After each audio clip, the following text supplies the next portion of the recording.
Buenas, mi nombre es Randolfo Medina, soy andrólogo, embriólogo y director de laboratorio certificado por la Red Latinoamericana de Reproducción Asistida RedLAR.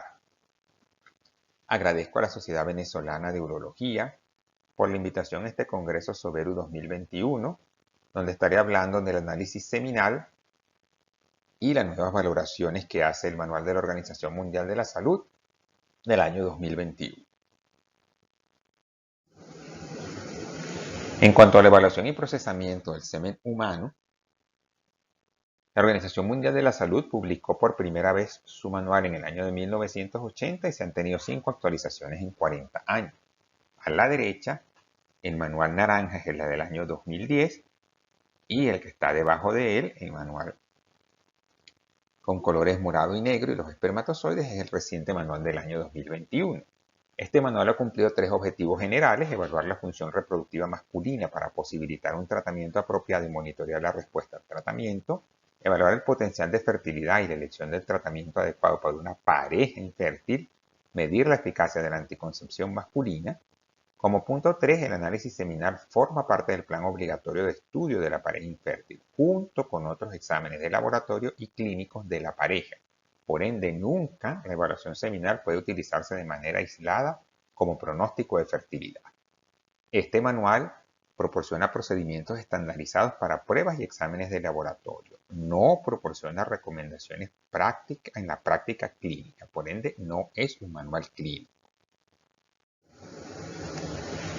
El manual está dividido en 5 grandes capítulos, de los cuales nos vamos a ocupar en la charla de hoy de los parámetros seminales clásicos, de algunas pruebas de evaluación extendida como la fragmentación del ADN espermático, los test inmunológicos y los ensayos bioquímicos.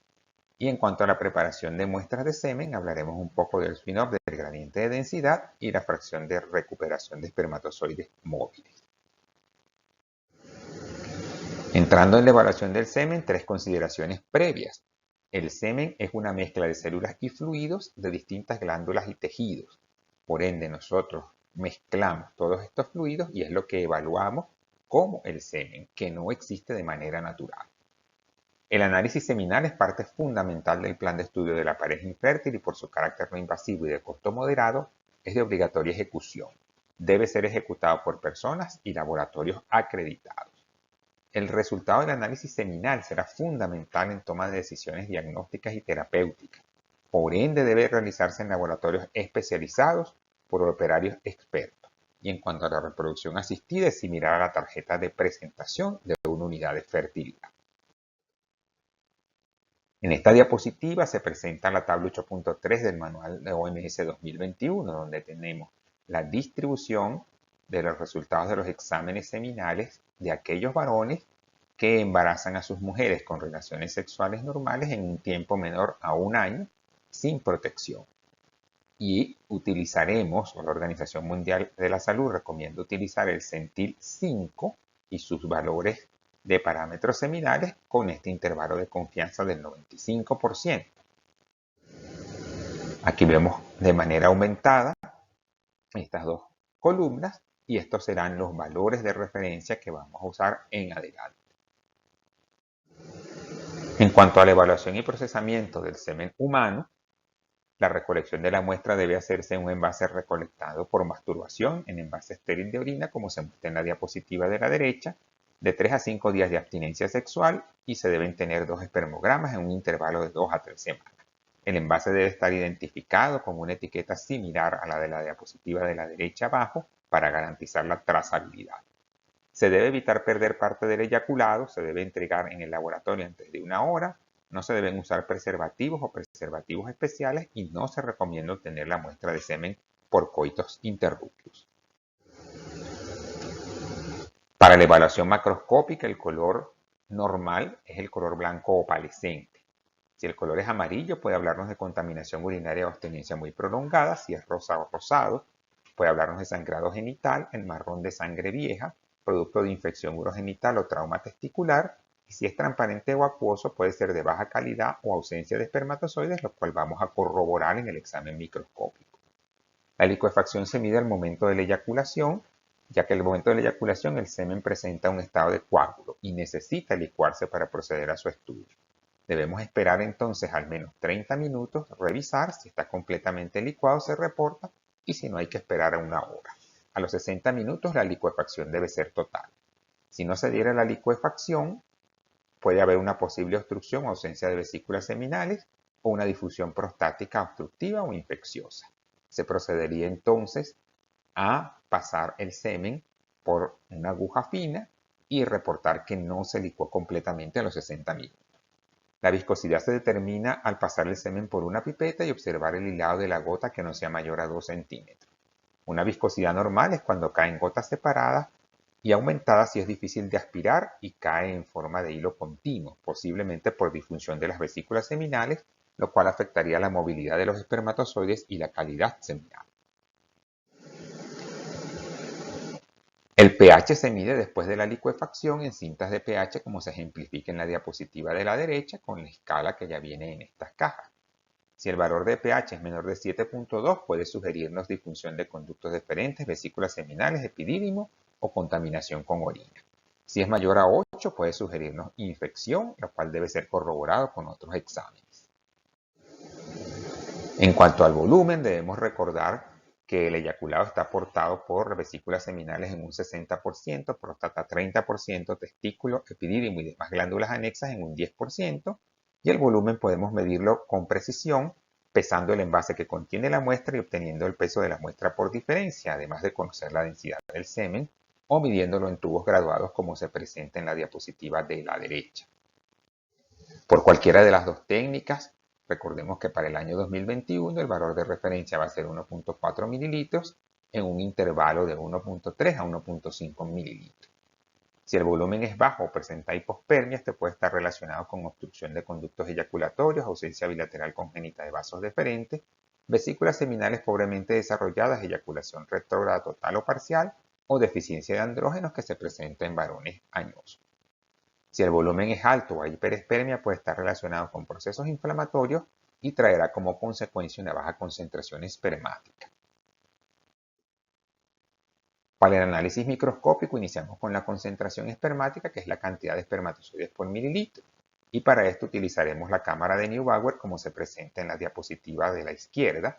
Este es un portaobjeto con dispersión, un portaobjeto con depresión en el centro de la cuadrícula. Se puede hacer una dilución 1 en 20 utilizando 10 microlitros de semen y 190 microlitros de agua de solución fijadora. Los espermatozoides se van a inmovilizar, lo cual va a ser ideal para hacer la concentración espermática. Se cuentan los espermatozoides de las 4 esquinas de la cuadrícula y de la cuadrícula central, y esto se obtiene la concentración directa en millones de espermatozoides por mililitro. También se puede utilizar la cámara de Mackler, que se ejemplifica en la diapositiva de la izquierda. Para ello se cuentan los espermatozoides móviles e inmóviles en una línea de descuadro y se obtiene la concentración y la movilidad de manera directa. Para esto se requiere un operario con mucha experiencia para poder usarla correctamente, y aún con operarios de mucha experiencia el contaje de la concentración no es tan exacto como la cámara de Neubauer. Por eso la Organización Mundial de la Salud recomienda la cámara de Neubauer para concentración. Los valores de referencia para concentración espermática en el año 2021 serán mayores o iguales a 16 millones de espermatozoides por mililitro con un intervalo de 15 a 18. Por ende, varones oligospermicos serán aquellos que tienen menos de 15 millones de espermatozoides por mililitro. Criptozoospermia cuando hay muy pocos espermatozoides luego de centrifugar la muestra, aproximadamente 100 espermatozoides, y azospermia cuando no se observa ningún espermatozoide. Células redondas debemos reportarlas si la concentración es mayor de 1 millón de células redondas por mililitro, y este parámetro quedó exactamente igual a partir del año 2021 que a partir de cuando era el año 2010. Si tenemos esta concentración, debe entonces realizarse la tinción de peroxidasa, utilizar las láminas preteñidas de T-Simplex para ver las células rosadas, que serían de la línea espermatogonial, y las células que se tiñen de marrones serán las células blancas o neutrófilos o polimorfonucleares.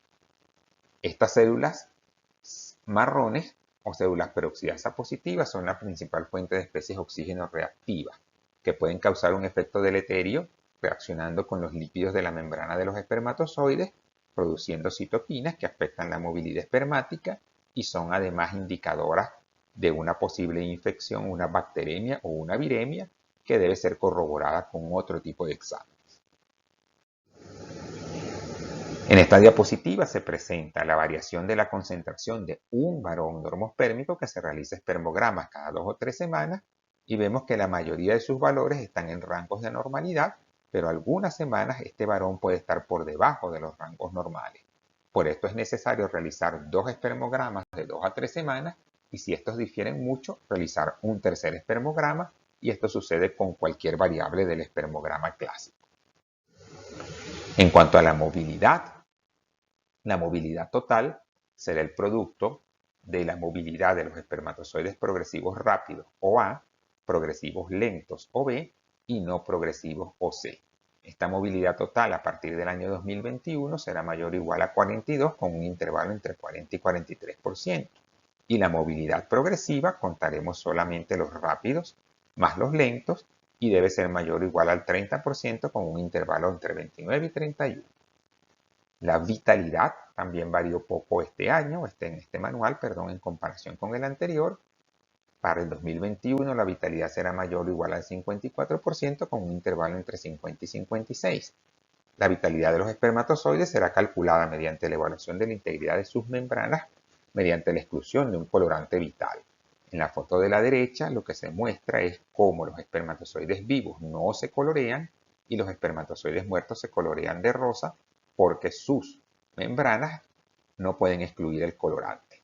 Esta coloración se puede hacer de forma rutinaria en todos los eyaculados, pero no es necesario cuando se mueven al menos de 20 a 40 de los espermatozoides, 20 a 40%.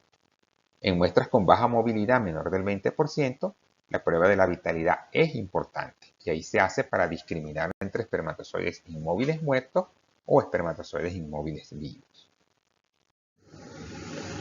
La morfología espermática, por los años 70, se hacía la de la Organización Mundial de la Salud y el Dr. Tinus Kruger en el laboratorio de Sudáfrica con sus colaboradores fue el primero que escribió sobre un criterio estricto, recuperando espermatozoides del moco vaginal y revisando las características de estos espermatozoides que cumplieran exactamente con eso, correlacionó estas características con el éxito de fecundación in vitro, hablando de un porcentaje de fecundación alto para un mayor de 14% de estos espermatozoides estrictamente normales, de 4 a 14% una probabilidad de fecundación buena y menos de 4% baja. Y coexistían estas dos morfologías hasta el año 2010, en que la Organización Mundial de la Salud tomó también los criterios de Kruger, las mismas técnicas de tinción y estableció como punto de concentración para la OMS mayor o igual del 4%. A partir del 2021 nos quedamos con este valor y el intervalo es un intervalo cortito entre 3.9 y 4. La tinción se puede hacer con Diffquid o se pueden emplear también las láminas preteñidas del test Simplex. De esta manera podemos observar defectos de cabeza, de pieza media, de cola y cuando hay un exceso de gota citoplasmática y todos estos los podemos tener en nuestra tabla de morfología. De acuerdo a la nomenclatura de la Organización Mundial de la Salud, será un varón normospérmico o un eyaculado normospérmico aquel que cumpla con todas las normas de la Organización Mundial de la Salud. Azoospermia cuando no hay espermatozoide, aspermia cuando no tenemos eyaculado, oligospermia cuando la concentración espermática es menor de 15 millones, astenozoospermia cuando es menor a 30% de movilidad progresiva o 42% de movilidad total o ambas, una de las dos o las dos. Teratozoospermia cuando tenemos menos de 4% de formas normales, cuando están alteradas la concentración y movilidad, oligoastenozoospermia, cuando están alteradas la movilidad y la morfología, astenoteratozoospermia, y cuando están alteradas las tres, concentración, movilidad y morfología, oligoastenoteratozoospermia.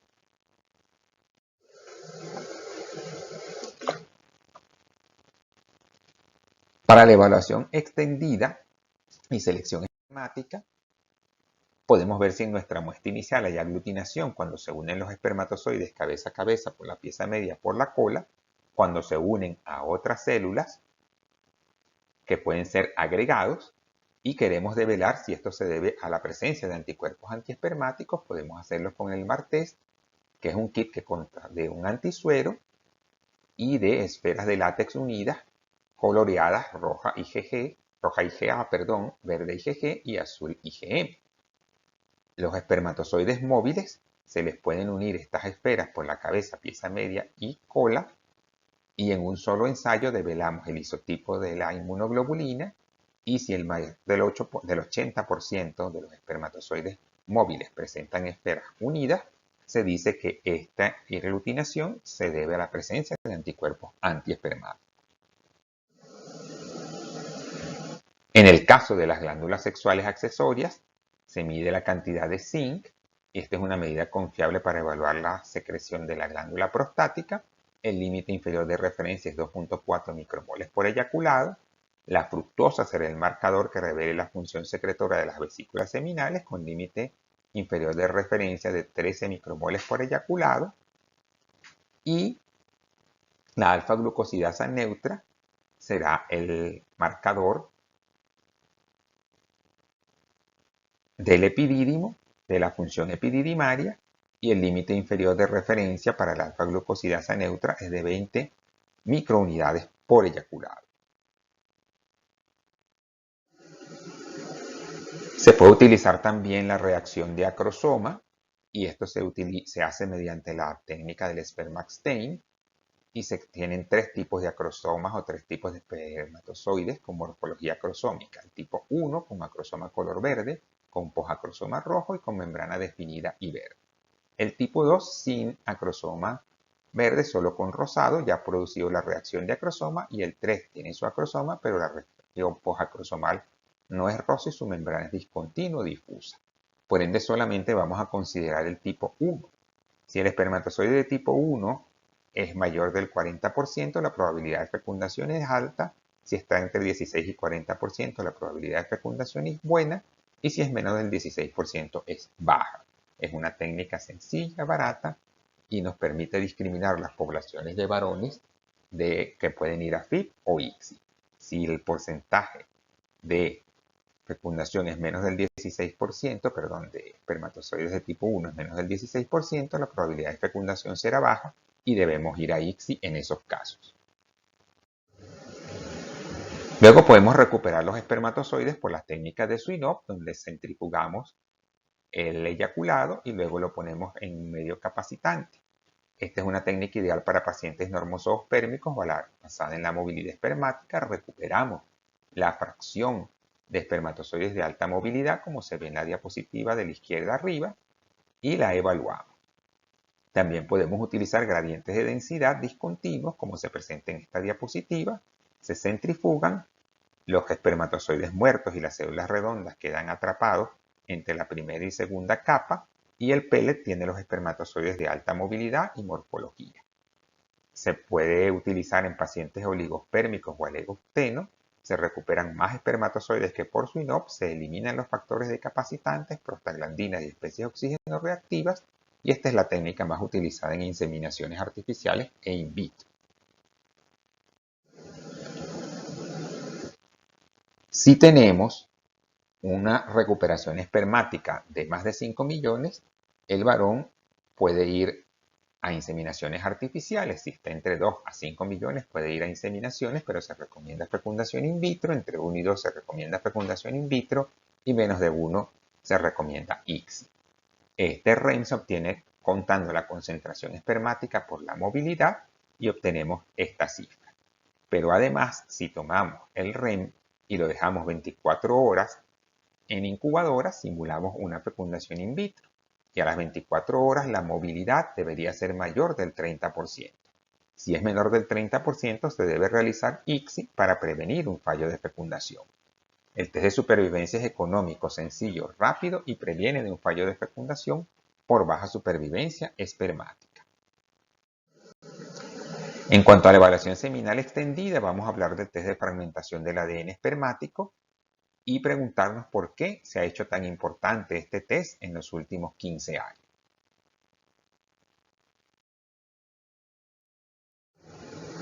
La hebra de ADN simple doble catenaria puede ser rota por cualquiera de estas causas. Los agentes principales que provocan rupturas pueden ser los radicales libres, las bifurcaciones de replicación colapsada, la replicación de la hebra de ADN con cadena simple, los radicales ionizantes, químicos genotóxicos o fármacos radiomiméticos.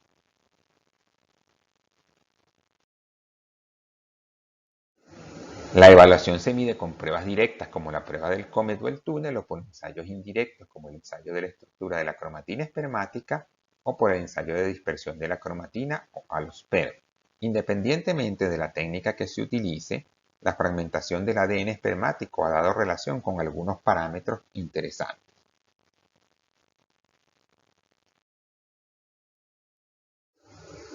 En el año 2018, en esta publicación, observamos que cuando vemos fragmentación espermática aumentada, esto define mucho la población de varones que se estudia en fértiles e infértiles, con mucha mayor precisión que la evaluación seminal clásica. Por ende, la fragmentación del ADN espermático puede ser un parámetro que se utilice como complemento a la evaluación seminal clásica y nos va a ayudar a discriminar mejor las poblaciones de varones fértiles de las infértiles. Otro aporte importante que cuando estamos haciendo técnicas de reproducción asistidas de alta complejidad como FIP e ICSI, hay un aumento significativo en las tasas de nacidos vivos en parejas con baja fragmentación del ADN espermático. También puede interpretarse como que si tenemos alta fragmentación del ADN espermático, pero tenemos técnicas que nos ayudan a seleccionar mejor estos espermatozoides, como la unión al ácido hialurónico, podemos utilizar estos espermatozoides y vamos a obtener mayor éxito en nuestra técnica de reproducción asistida.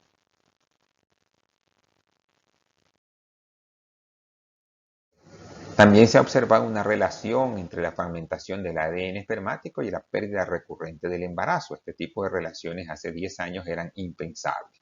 En este metaanálisis se comparan un grupo de pacientes femeninas con pérdida recurrente del embarazo contra el grupo control, que son pacientes que no tienen esta patología, y se mide la fragmentación del ADN de sus maridos y se encuentra una relación directa a favor de las pacientes con pérdidas a repetición.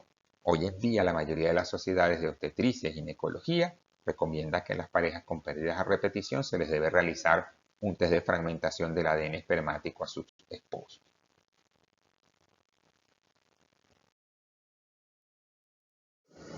Y también encontramos en estos dos artículos del año 2020 cómo se correlaciona la fragmentación del ADN espermático con la edad de los varones.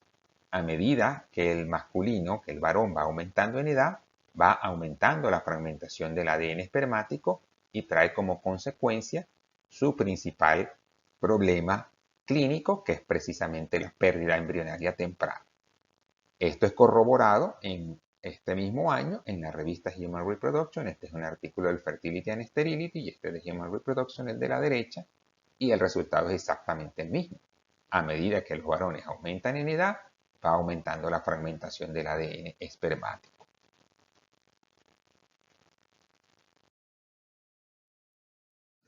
Indicaciones clínicas para solicitar un test de fragmentación del ADN espermático por la Sociedad de Fertilidad dirigida por el Dr. Agarwal y colaboradores.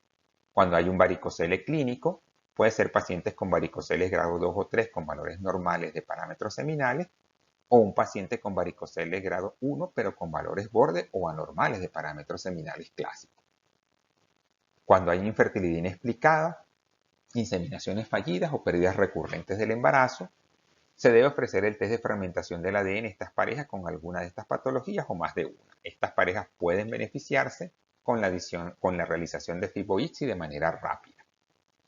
Cuando hay una falla de FIP o ICSI o ambos, se le debe ofrecer el test de fragmentación del ADN a la pareja con estos fallos y se pueden utilizar espermatozoides testiculares en caso de oligozoospermia, pero sobre todo cuando hay una alta fragmentación del ADN espermático que no se disminuye de manera significativa con ninguna de las terapias, como el manejo de antioxidantes o como la selección con ácido hialurónico, por ejemplo, o también cuando hay una falla de fecundación recurrente. Y si encontramos parámetros seminales con valores borde o anormales con factor de riesgo, se le debe ofrecer el test de fragmentación de ADN a pacientes con factor de riesgo para infertilidad masculina que puede ser modificado con estilo de vida, como los pacientes obesos o fumadores. En este caso se debe hacer siempre un test de fragmentación del ADN espermático. En conclusión, el espermograma y los análisis complementarios del semen constituyen la herramienta fundamental para el diagnóstico y futuros tratamientos de infertilidad masculina. Por ende, el análisis seminal lo deben realizar personas expertas y en laboratorios con estrictos controles de calidad.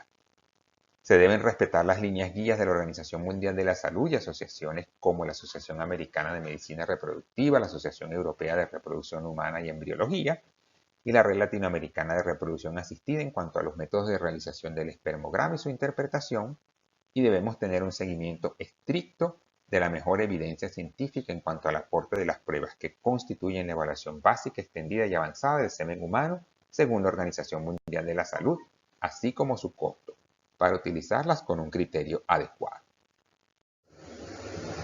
Por su atención, muchísimas gracias.